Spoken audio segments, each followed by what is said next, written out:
How's it going, everybody? Hey, Eddie. Hi, William. Oh man, it's it's been a surreal day.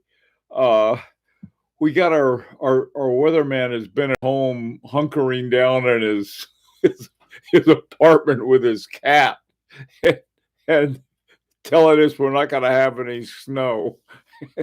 So we got all this snow now. Anyhow, well, I, let's uh, let's talk some more about some of the things going on in terms of finding watches. Hi, Rohit. Hi, Mark. Uh, the it's really really amazing. Hey, Dalton and Turkey Vulture. What I've been finding out, somebody had asked me, it says, you get ever really tired of watches and watch collection and so forth? Hi, Javier and James. Um, and the thing is that I think you will if you keep looking at the same thing over and over again. But I keep finding different things that come along that are interesting, and finding out about watches I'd never thought of. I got a I got a thing today from this guy and about a watch. I It's a watch company, but they make dials, and they make these enamel dials.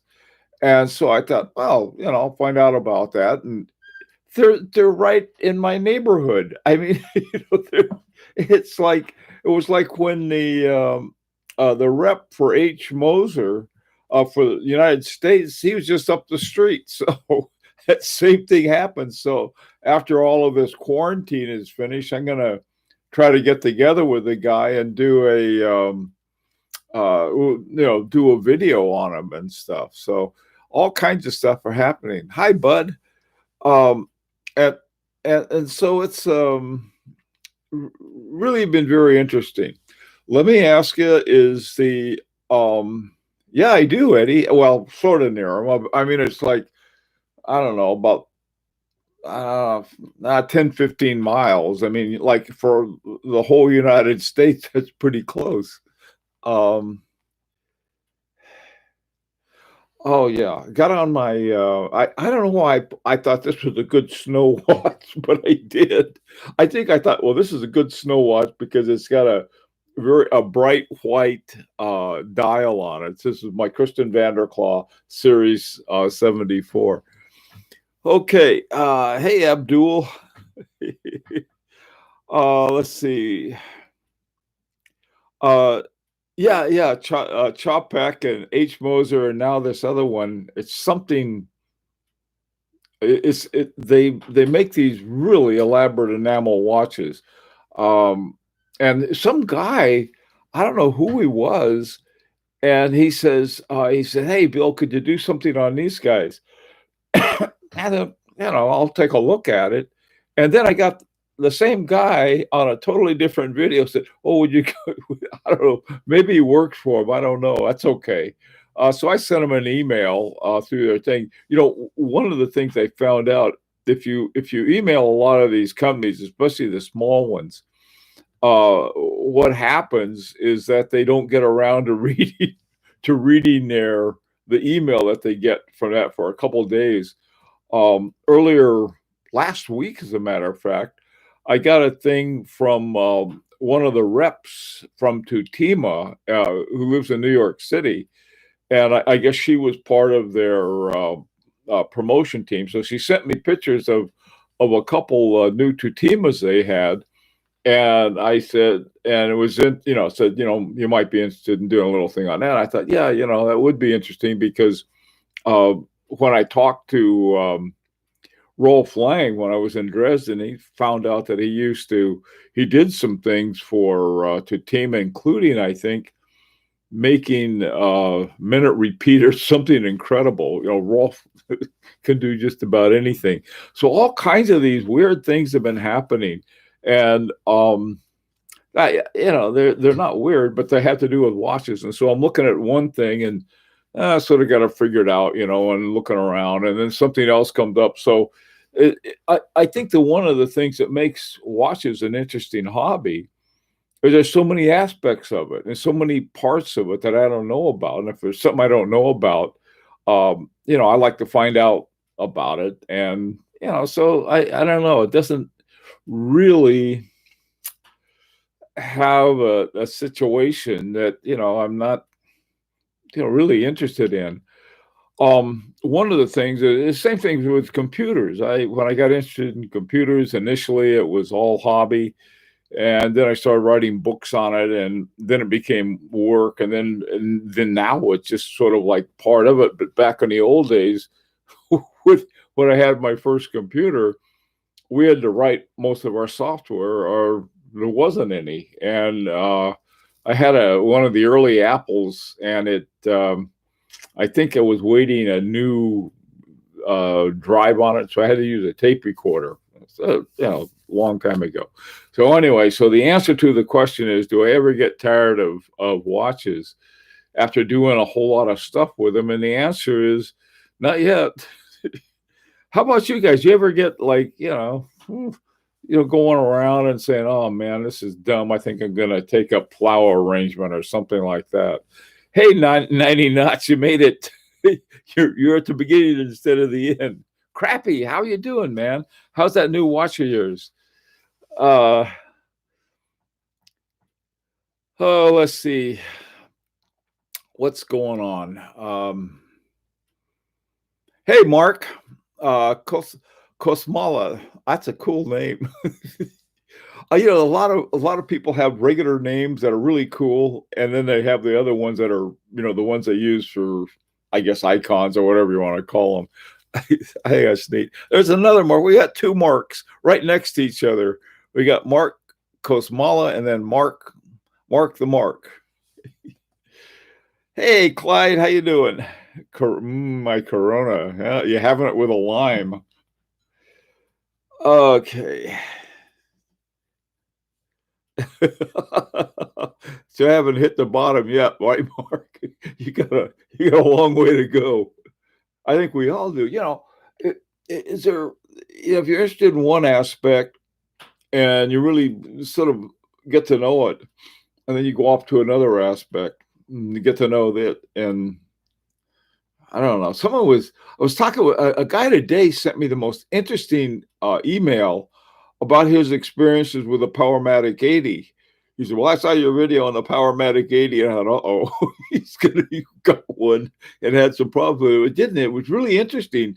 He said that has ran into some kind of problem with one of them, and he got it like at Joma shop or something like that. But because it was COSC, they fixed it for him, including the shipping price, which I thought was sort of cool. Let's see. Hey, Mark Nagy, we got three Marks. Mark A, B, and C.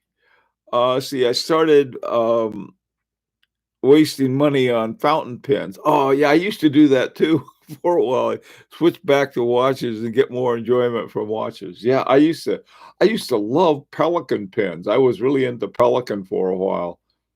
Still like pens. I mean, I don't get them. I only have a Waterman. That's my only fountain pen. Oh, and I have a Parker too. But those things can be fun.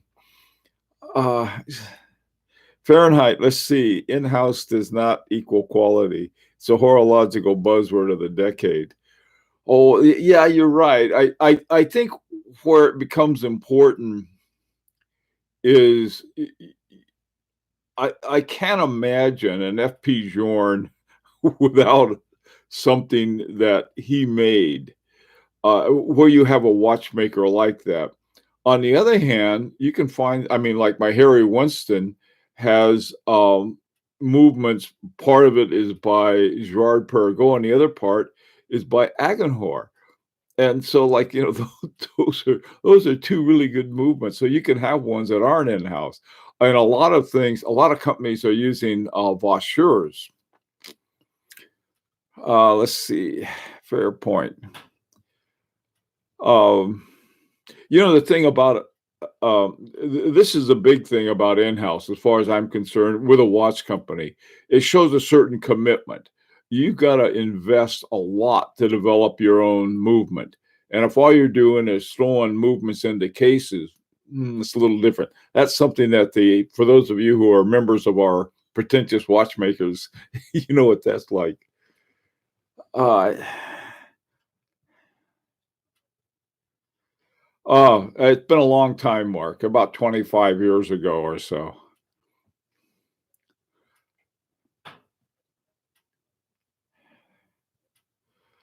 Okay. Turkey Vulture, what's up? Yes, 39 blue 636. Easy link for the bracelet. Ah, okay. Okay. Have we talked out our thing about a lot of you were there this morning. Hi, Bill. How you doing, man?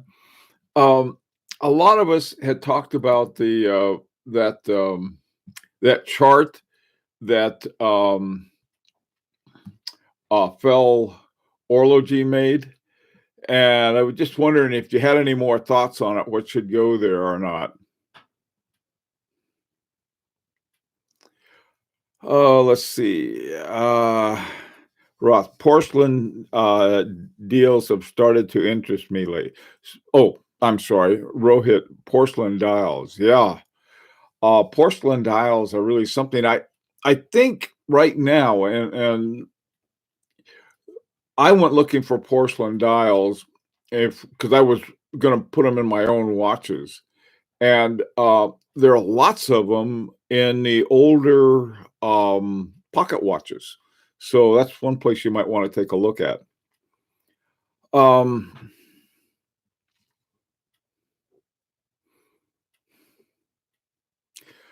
okay, Eddie, you just sent a request to join that group. What group is that? Let's see, porcelain does sardines. Yeah, James too. Let's see. There's some good deals on eBay for Girard Perregaux world timers at the moment. The prices seem to have slipped a bit. Always liked them. Yeah, those are neat watches. I've got a trench watch with a porcelain dial. It's amazing how pristine they remain. Yeah. Yeah, those trench dials would be, I mean, the trench dials. I got a trench dial. I got a watch's trench mouth. Yeah, no, trench or trench foot. That's what the lugs are called on those trench watches. They're trench foots. Oh, pretentious watchmakers. Yeah, that's a great group. Eddie, I tell you, you may not be able to belong to pretentious watchmakers. You're maybe too good. We, some people joined pretentious watchmakers and got all authoritarian about it, and that's not exactly the crowd we are. I think Bill is a pretentious watchmaker. I got to get back to work on it. I haven't done anything for a while. The thing that's so great about making your own watches, man, you can save a fortune because it's really. I mean, after my last watch sort of set me back a year's savings, and well, about 6 months savings, but still, it's a lot of money. On the other hand, I can go out, I can break a movement and do all kinds of things with them.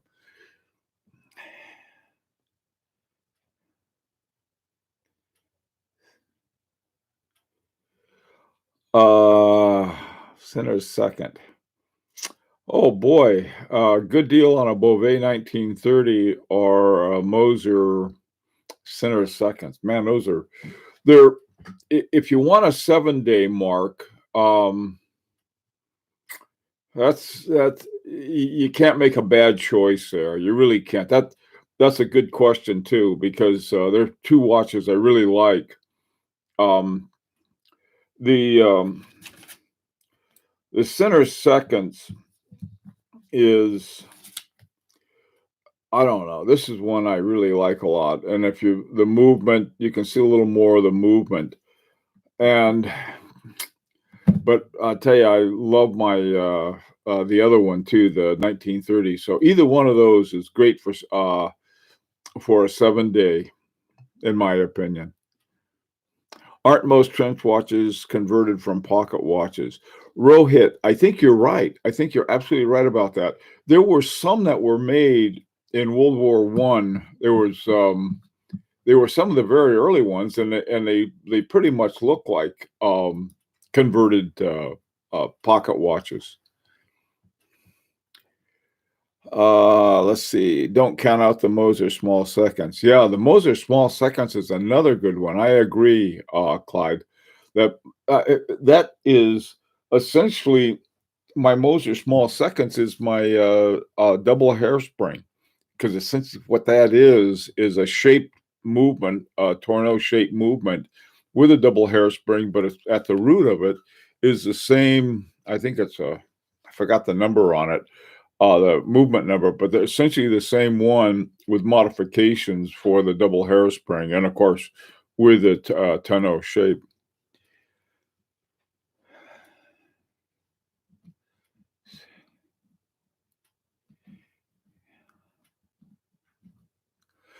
Um, Eddie, there used to be, I had a really nice enamel dial that I got from Germany, and I think it was about $100, and it was blue.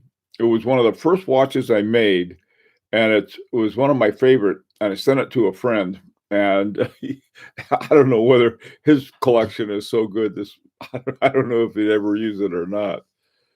Um, yeah, any one of those, the three really core super, well, actually the two, the 7 day center seconds are the, it's like it says 3 days for the small seconds, but it's really 4 or 5. So you got a good watch anything. Hey, Truth Fears, how you doing, man? Um, yeah, I come to I know a person. They're an acquaintance, not a friend, who did contract the coronavirus, and it's like it's nobody knows what happens next. So far, he didn't seem to be hasn't gone into a respirator or anything like that. So I'm hoping that they'll all be okay on that.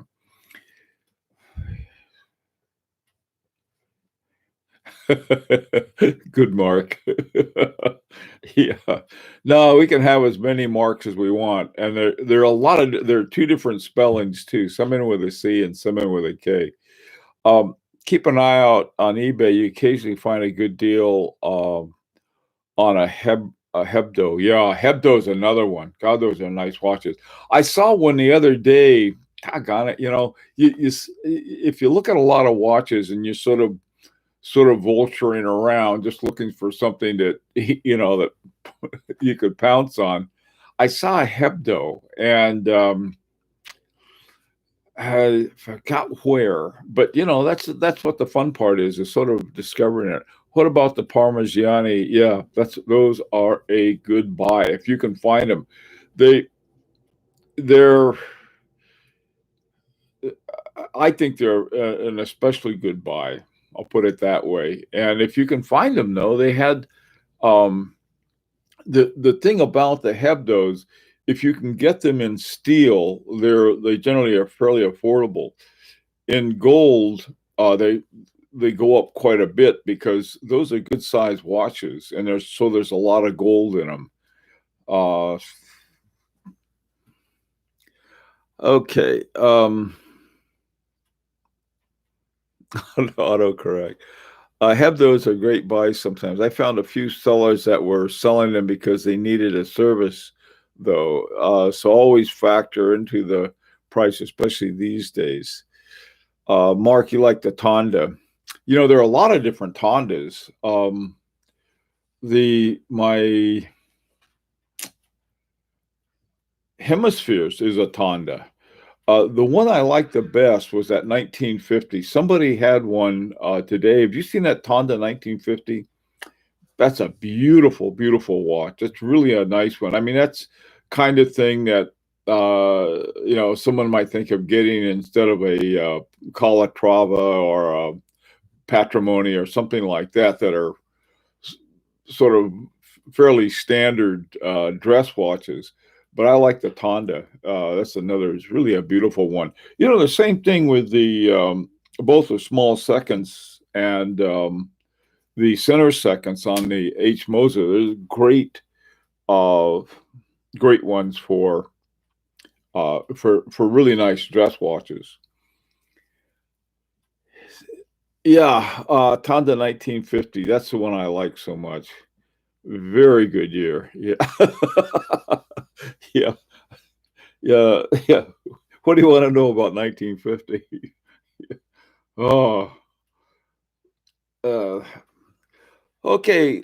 So what else is new? What else we got going here that is, like I said, let me go back again on did anybody have any comments about the way things were set up on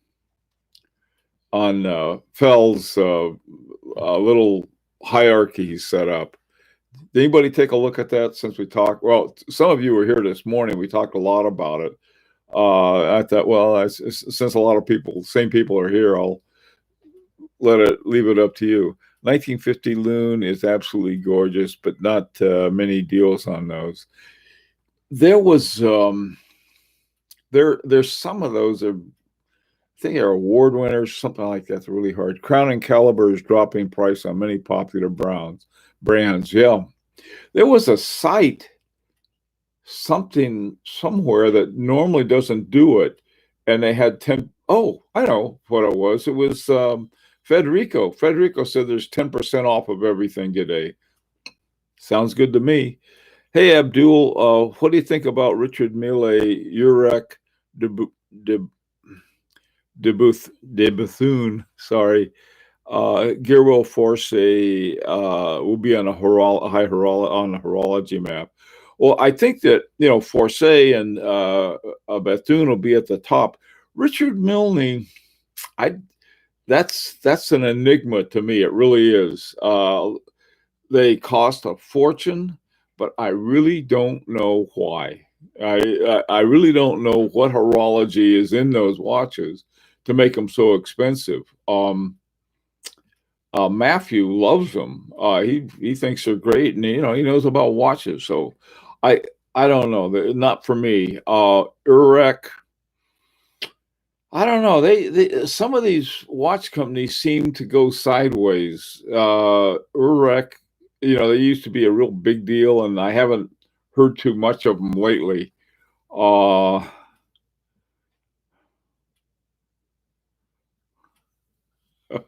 Yeah. Uh,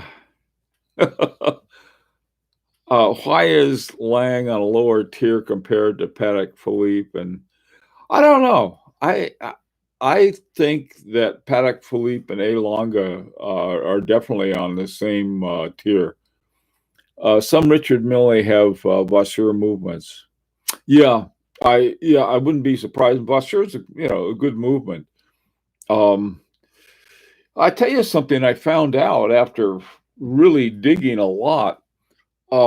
There were some Hotulans, I think that, or Hotlans, that one, that used to be the big thing. They were like $35,000. And they had they had 3 or 4 of them on Touch of Modern for like crazy good prices. And so I started looking to find out about the movement in those watches. And it turns out the base of it, now they've done a lot of work on it, and the movement's mother wouldn't recognize it. But essentially, it's a Pazu ETA 7001. And to me, the problem with the 7001 is it's a good movement in and of itself. ETA did a few things to it after they bought Pazu way back when, but I don't know. I mean, it's sort of like it's an okay movement, but it's not a $35,000 one, and so that's they did do a lot of work to it. I saw what they did, and it really looks like a different deal. But a lot of times, I don't know. You know, I like, who wouldn't want to get, you know, $20,000-$30,000 for a watch? But when you stop and think about it, man, you know, you're talking about car money almost. Okay, it's because Lange is German, I believe. Uh I don't know. Maybe so. They're owned by Richemont. To me, my favorite watchmaker, the ones that are my most favorite, are still Lang and Hein, but they're, you know, without Marco Lang anymore. I don't know where they're going, but man, they have some. I mean, look at the movements they've got. They have a Remontois. They have there's the ones that you could, you know, the Georg, that brilliant uh, design of that one. You turn that thing over, the diamond on top of the balance shaft. They got, I mean, those watches are just fantastic. And I'm like, feel like super duper fortunate that I have one, but they didn't I don't know why they're not more popular. I think the marketing, Marco obviously wasn't a marketer. He was a brilliant watchmaker. He is a brilliant watchmaker. He's now the president of the independent group, the ACHI, whatever it is, and it's this wonderful French term that I can't pronounce. So anyway, um, okay, let's see. Yeah, Mark, I got the wrist shot of the Omega. Thank you. The thing is, man, I've been getting tons of stuff. Um, I got something really interesting from my brother. I had asked him if my dad had, my brother somehow got all my dad's watches. Turned out he didn't have too many, but so I asked him if he could send me pictures of the ones he had, and he sent me this one that had a really interesting. It had like a pop up glass. Uh, the glass would pop up here, and it was a magnifying glass. Really unusual looking watch. I'd never seen anything like that. I seen the backs of cases pop open so you could see the movement, and that's, you know, that's a good idea to help, you know. I don't know, the that sapphire backs they have are pretty tough. So anyway, okay, being owned by Richemont versus being bought out by your dial maker when you go out of business during the Great Depression. Double standards. Oh boy. Richemont, you know, they were saved by Richemont. I mean, there's Richemont or somebody else. Vacheron Constantin was bought years ago by somebody else who then sold to Richemont. But when you look at the companies that Richemont owns, Jaeger-LeCoultre, A. Lange, Vacheron Constantin, they've got all these fabulously good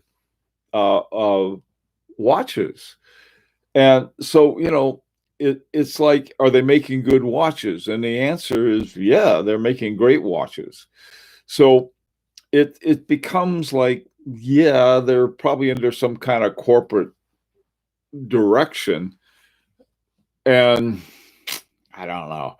You've got then you have your true independence. Like Rolex is an independent, but it's so big and so powerful that it has more corporate structure probably than Richemont does. So, you know, excuse me. Um, have This is my special coffee. All right, let's see.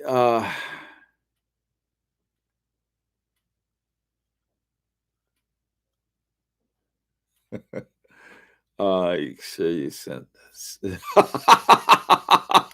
Hey, Truth Pierce. It was an email.